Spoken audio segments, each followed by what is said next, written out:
नमस्कार, माझा कोड क्रमांक आहे 81. कवितेचं शीर्षक आहे यशोधरा.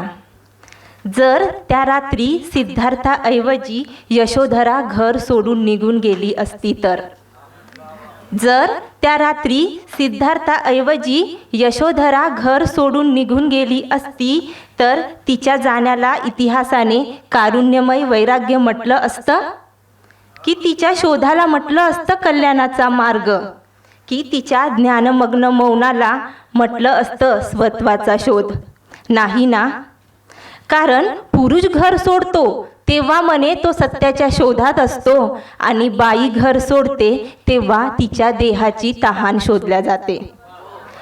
कारण पुरुष घर सोडतो तेव्हा म्हणे तो सत्याच्या शोधात असतो आणि बाई घर सोडते तेव्हा तिच्या देहाची तहान शोधल्या जाते. एका बाजूला बोधिवृक्षाखाली बसलेला बुद्ध, एका बाजूला बोधिवृक्षाखाली बसलेला बुद्ध आणि दुसऱ्या बाजूला विरहाच्या उन्हात उभी असलेली यशोधरा. एक जण दुःखाचं मूळ शोधत असतो, एक जण दुःखाचं मूळ शोधत असतो आणि दुसरी संसारात राहून दुःख जिंकत असते.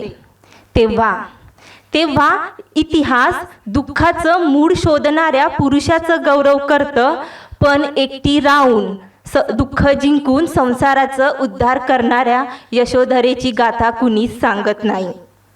मला प्रश्न पडत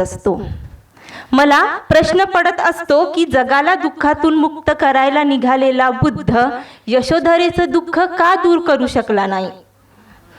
मला प्रश्न पडत असतो की जगाला दुःखातून दूर करायला निघालेला बुद्ध यशोधरेचं दुःख का दूर करू शकला नाही. कदाचित बाईच्या दुःखाचं मूळ शोधणारा मार्ग आजपर्यंत कुठल्याच पुरुषाला सापडलेला नसावा म्हणून.